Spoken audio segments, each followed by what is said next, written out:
하루에도 수백 개씩 쏟아지는 경제 뉴스들. 복잡하고 재미없고 깊이가 없어서 실망하셨습니까? 복잡한 건 쉽게, 쉬운 건 재밌게. 재미있는 건 깊게 전해드립니다. 뉴스는 이해다. 언더스탠딩. 유튜브에서 언더스탠딩을 검색하세요. 좋아요가 누른 당신 부끄럽군요. 구독 누르세요. 네, 김상훈 기자님. 네. 외모 담당.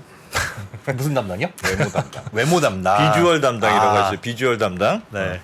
어서 오세요. 감사합니다. 김상훈입니다. 네. 근데 그렇게 불만이 많았습니까? 모자이크 처리. 너무 이상적이었어요. 모자이크 처리해주는 줄 알았는데 이상하게 모자이크가 돼가지고 나고 난 다음에 저도 알았네요. 네, 죄송합니다. 맨날 고생시켜가지고. 요즘 DSR 뭐 어떻게 되는 거예요? 말이 많다고 들었어요. 새 정부에서 좀 규제를 완화한다고 하던데. 올해 들어서 대출 받으러 가셨던 분들 중에 화나셨던 분들이 굉장히 많이 있으셨을 거예요. 예. DSR 규제가 강화가 되면서 대출이 안 나온 분들이 굉장히 많았고 예. 그래서 새 정부 들어서서 지금 인수해서 논의를 하고 있죠. 네. 원래 공약에서는 지금 지역마다 LTV가 40에서 60 다 뭐 따로 적용이 되는데 그죠. 이거를 LTV 비율을 1주택자에게는 70%, 예. 그다음 처음으로 집 사는 사람한테까지는 80%까지 높여주겠다 이렇게 공약을 했었는데 네. 여기에 DSR도 끼는 거 아니냐 이런 아. 논의가 계속 나오고 있어요. 음흠. 그래서 DSR이 규제가 완화가 되면 네. 실제로 대출이 훨씬 더 쉬워지겠죠. 근데 그걸 기대하는 사람들이 굉장히 많이 그렇겠죠. 있기도 하고 예. 예. 실제로 그 윤석열 당선자 같은 경우도 후배 시절에 조금 강한 말을 했는데 네. 부동산 정책 실패를 만회하려고 정부가 강력하게 대출 규제를 했는데 네. 서민들의 꿈 음. 이게 내 집 마련이겠죠. 예. 이걸 응원하는 대출 정책을 시행을 하겠다 이렇게 얘기를 해서 예. DSR이 완화가 되는 거 아니냐. 실제로 그 언론 보도들은 뭐 구체적으로 뭐 어느 정도까지 완화를 하겠다라는 기사들도 지금 나오고 있는 상황입니다. 예. 그 뭐 사실은 LTV만 풀어서는 DSR이 있으면은 뭐 효과가 없으니까. 그렇죠. 효과가 전혀 당연히 없죠. DSR 그러니까 진짜로 대출 규제를 풀려는 의도가 있으면 DSR을 건드릴 수밖에 없긴 없을 건드릴 것 수밖에 같아요. 없습니다. 예. 그래서 DSR 같은 경우는 사실 대출 규제 끝판왕이라고 할 수 있는데 제가 조금 쉽게 설명을 드리기 위해서 자료를 만들어 봤어요. 네. 사진을 조금 띄워주시면 이게 노트북이 바뀌어가지고 제 손가락 표를 넣을 수는 없습니다. 네. 그래서 포인트로 바뀌었는데 네. 예를 들어서 아파트 10억 원짜리를 30년 만기로 대출금리 4%로 대출을 받는다고 하면 네. 지금 LTV 50이라고 하면 5까지 대출을 받을 수 있거든요. 그렇죠. 네, 이거를 50%. 70%까지 높이겠다. 그러면 7억까지 대출을 받을 수 있잖아요. 저게 네. 공약 사항에는 70%로 돼 있죠. 네. 네. 근데 이 DSR 40% 규제가 그대로 남아 있다고 하면 연소득이 5천만 원인 사람은 3억 5천만 원밖에 안 돼요. 매달 그쵸. 매 1년 동안 갚는 원금과 이자의 상환액이 소득 대비해 가지고 40%를 넘으면 안 되니까. 그쵸. 그래서 이 LTV 규제가 완화된 걸 혜택을 볼 수가 없는 거죠. 예. 7천만 원인 사람도 안 되고 예. 이걸 누릴 수 있는 사람은 1억 원인 사람만 누릴 수 있게 되는 거예요. 네. 그래서 이 DSR 규제가 살아있는 한 아하, 이 LTV 그러네. 규제를 완화하는 게 아, 아무런 의미가 없다. 그러네요. 이런 얘기들이 나오고 있는 게 이것 때문인 거죠. 네. 그럼 어떻게 되는 겁니까? 그래서 실제로 사실 그 되게 저도 신기한 숫자인 건데 올해 네. 들어서 대출이 3개월 연속 줄었다라고 기사들이 나왔잖아요. 네. 공식적으로 나온 숫자는 2월까지밖에 안 나왔는데 금융위에서 매달 가계 대출 동향이라는 걸 발표를 하는데 예. 1월에 7천억 그리고 2월에 2천억이 줄었어요. 예. 이 가계 그 대출 통계가 예. 2003년부터 있는데 예. 두 달 연속 준 거는 2013년 이후로 처음이에요. 그때는 무슨 일이 그때는 있었었죠? 하우스푸어 혹시 기억하시나요? 아, 네. 그 당시에 예. 집값들이 많이 떨어져가지고 네. 그때 막 상환을 많이 해야 되는 상황들이 있어서 예. 그때 두 달 연속 1월, 2월 이렇게 대출이 줄었었고 예. 두 달 공식적인 통계로 발표되는 숫자가 두 달 연속 줄어든 거는 이번이 두 번째고 네. 그리고 사진을 하나 더 보여드리면 예. 네. 이거는 공식적인 통계는 아닙니다. 이게 5대 은행들 월별 가계대출 증감액인데 예. 이게 모 언론사에서 3월 24일까지 고대 은행의 가계대출 증감액을 봤더니 전월 대비해서 6,441억이 줄었더라. 줄었더라. 네. 네. 이게 3개월 연속 줄어드는 거는 사실 처음이에요. 2003년 이후 이래로. 네. 예. 2008년 금융위기 때도 없었던 일입니다. 예. 그때도 딱 한 달 줄고 말았거든요. 어허. 그래서 사실 이게 되게 어떻게 보면 큰일이기도 하고 예. 그래서 이게 DSR 규제가 이렇게 정말 강력하구나라고 하는 반증일 수가 있을 텐데 네. 그래서 실제로 숫자를 보면 요거는 이따가 보여드릴 거고 실제로 숫자를 보면 신용대출이 엄청 많이 줄었어요. 신용대출이요. 신용대출이. 그러니까 신용대출은 특히나 소득에 비례하죠. 그렇죠. 네. 그때 제가 한번 오피스텔 DSR 하면서 말씀을 드렸던 게 있는 것 같은데 네. 그 주택담보대출 같은 경우에는 만기가 엄청 길어요. 네. 30년, 짧은 게 20년, 뭐 네. 40년짜리도 나오기도 하니까. 근데 신용대출 같은 경우에는 만기가 5년입니다. 예. 1년이어도 5년으로 나눠서 맞습니다. 상환하는 걸로 그쵸. 계산하죠. 그렇죠. 네네. 1년 지나고 하는 거는 갱신이라고 표현을 하고 보통 예전에는 10년 단위로 계산을 했었는데 네네. 지금은 5년을 아예 다 줄여버렸어요. 그렇지. 실제 만기가 얼마든지 5분의 1로 나누니까 네. 한 달에 갚아야 되는 돈이 많아지는 걸로 계산이 되니까 그렇죠. 실제로 내 소득에 비해서 빌릴 수 있는 그렇죠. 돈이 확 줄어드는 거죠. 그래서 DSR이 규제가 도입이 되면서 신용대출이 줄어들 수밖에 없는 그러니까 상황. 이거는 완전 예상됐던 거예요. 네. 이게 쉽게 설명을 다시 또 드리자면 예. 사진 좀 하나 띄워주세요. 특히나 이게 마이너스 통장이 진짜 정말 웃긴 건데 그죠. 네. 웃기죠, 저거는. 이건 말이 조금 안 되기도 하죠. 네. 마이너스 통장 원리금 계산을 하게 되면 원래 DSR 전에 DTI로 계산을 하게 되면 한도가 1억이고 예. 제가 1,000만 원만 썼어요. 네. 그러면 그 원리금 계산을 할 때 원금은 따로 계산을 하지 않고 네. 그냥 이자 40만 원, 연간 40만 원. 4%니까 그쵸. 1,000만 원에 4% 네. 40만 원. 딱 이것만 계산이 됐었는데 네. 이 DSR은 내가 1,000만 원을 썼더라도 한도가 1억이기 때문에 네. 이 한도를 5년 동안 나눠 갚는 걸로 계산을 해요. 총 1억을 그냥 5년에 나눠서 1,000만 원도 갚는다. 아니고 1억으로 계산해요. 아예. 맞습니다. 아예 1억으로 계산합니다. 이게 대출 개수에 잡히는 거는 그러니까 우리가 말한 가계 대출 통계 여기에 잡히는 건 딱 1,000만 원이거든요. 네. 근데 이 한도 계산을 할 때는 그 DSR 계산을 할 때는 이 한도 1억 원으로 계산을 하게 다 되죠. 잡고. 예. 그래서 2,040만 원을 어. 갚는 걸로 DSR에는 계산이 되는데 네. 이게 어느 정도 수준이냐? 어. 연소득이 5천만 원인 사람이 40%로 잡으면은 그쵸 딱 5천이면 저거 풀한도네요. 예, 대충 맞습니다. 대충 되네요. 그래서 여기 5천만 원인 사람이 3억 5천만 원 주택담보대출을 받을 수 있다고 나와 있는데 네. 이 사람이 1억 원 한도인 그 마이너스 통장을 가지고 있게 되면 네. 이걸 한 푼도 받을 수가 없어요. 그러네요. 1억이 아니라 그냥 5천이라고 하더라도 지금 3억 5천 빌릴 수 있는 게 한 반은 날아가는 반은 날아가는 거죠. 아, 야. 저기 신용대출이 치명적이네요. 굉장히 치명적입니다. 마이너스 깎고 통장 있다는 갖고 있는 분들이 굉장히 많았을 텐데.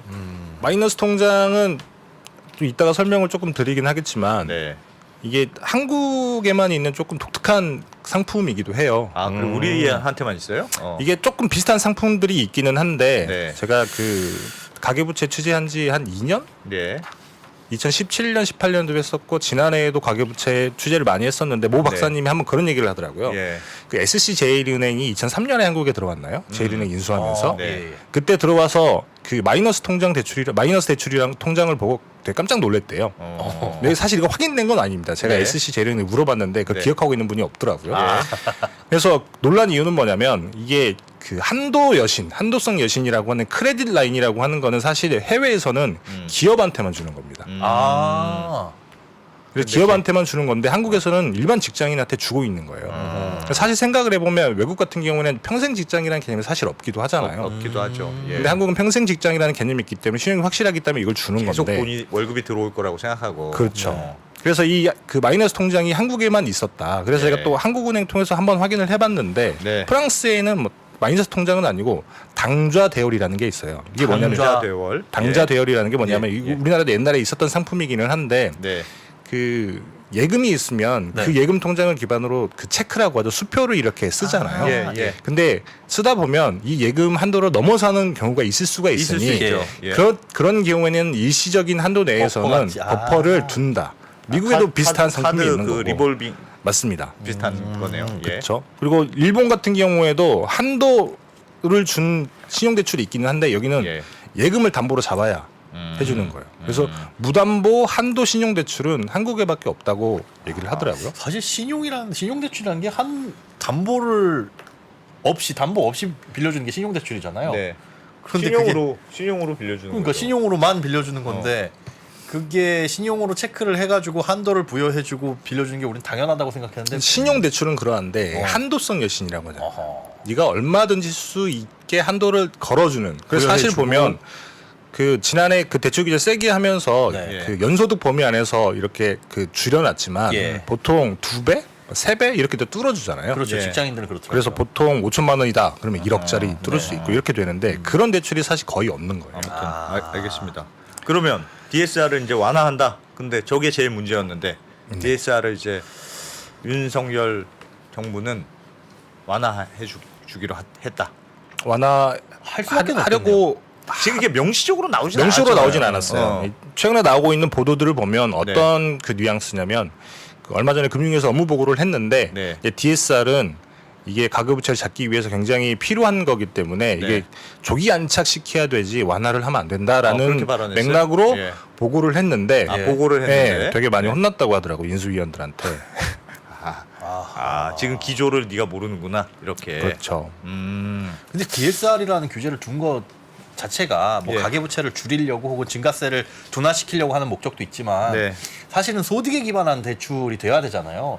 예를 들어서 저 같은 경우에는 20억짜리 집을 대출해주고 살아라고 해도 그걸 반 정도 10억만 대출을 받아도 한 달 대출 원금과 이자를 상환할 수 없으니까. 맞습니다. 아무리 은행이 그 담보를 보고 예. 뭔가 빌려준다고 하더라도 이 사람이 매월 상환을 할 수 있느냐 없느냐를 따져봐야 건전성이 확보가 되는 건데. 그렇죠. DSR이라는 게 사실은 취지가 있었을 거예요. 그러니까요. 맞습니다. 원래는 그러니까 예를 들면 주택담보대출을 해도 내가 이제 예를 들어 이자만 갚는 걸로 하면 거치로 해놓으면 뭐. 나중에 원금을 갚을 때 집이 오르면 그거 돈으로 팔면 되지. 팔아서 갚으면 되지 이런 논리가 있어. 이렇게 뒤에 배경이 있었는데 네. 예를 들면 집값이 안 올랐어요. 집값이 떨어졌어. 예를 들면 부동산 담보 그러면 나중에 갚을 능력이 안 되잖아요. 그렇죠. 과도하게 빌렸으면. 그래서 그렇죠. 사실은 소득에 비례해서 대출을 해준다는 원칙 자체는 필요하다. 그리고 또 이게 아마 나왔을 때가 부동산 시장이 약간 좀 그랬을 때 나왔는 거지. 그 제 시점은 정확하게 모르겠습니다만. 이게 그 금융위에서 이 소득에 비례해서 대출을 해주게 하겠다라고 그런 제도를 도입하겠다라고 발표한 건 2015년이에요. 2015년. 오래됐네요. 예. 그때가 뭐 여신 신사 선진화 가이드라인이라는 거 발표를 해서 그래서 예. 그때 당시에 DSR을 이미 예고를 했는데 네. 그게 도입이 된 건 지난해 7월인 거죠. 예. 근데 사실 이게 굉장히 많이 늦었습니다. 음. 그래서 사실 지난 10년 동안 다른 나라와 비교를 하게 되면 굉장히 가계대출이 많이 늘었다. 우리가 그동안 사실 저도 예. 그 가계부채 취재할 때는 거의 나라 망할 것 같다라는 방식으로 기사를 되게 많이 썼었어요. 예. 근데 그랬는데 어. 사실 해외 선진국 같은 경우에는 네. 이런 그 소득에 그러니까 갚을 수 있을 만큼 대출을 받게 하는 그 규제들이 기준들이 언제 생겼냐면 2008년 금융 위기 이후에 생겼어요. 예.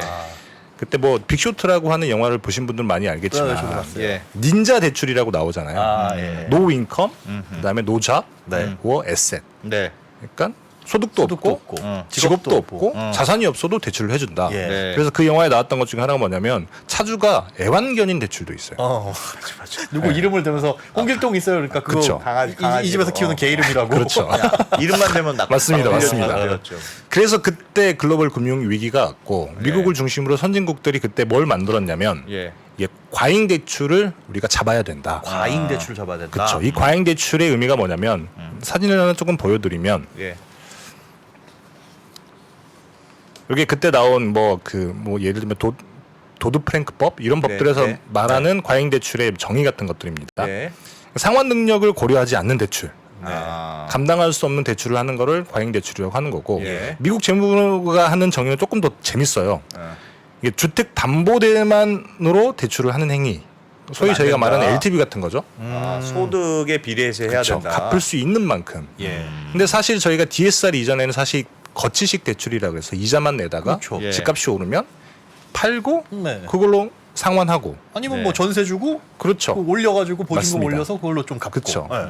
근데 그런 대출들은 사실 뭐 사고가 안 나면 문제가 없지만 네. 그런 대출들이 막 쌓여 있을 때 외부의 충격이 오게 되면 굉장히 큰 문제가 생기는 거예요. 아하. 그래서 그 2013년도에 그때 제가 부동산 출입할 때인데 그때 하우스푸어 문제가 많이 나왔던 것도 그런 것 때문인 거죠. 네. 예. 대출은 받아놨는데 집값이 떨어지면 은행 입장에서는 LTV를 맞춰야 되니까 예. 상환을 하라고 하는 거예요. 그렇죠. 예. 예를 들면 10억짜리 집을 7억을 주고 대출을 받고 가지고 있었는데 이게 5억으로 떨어졌다.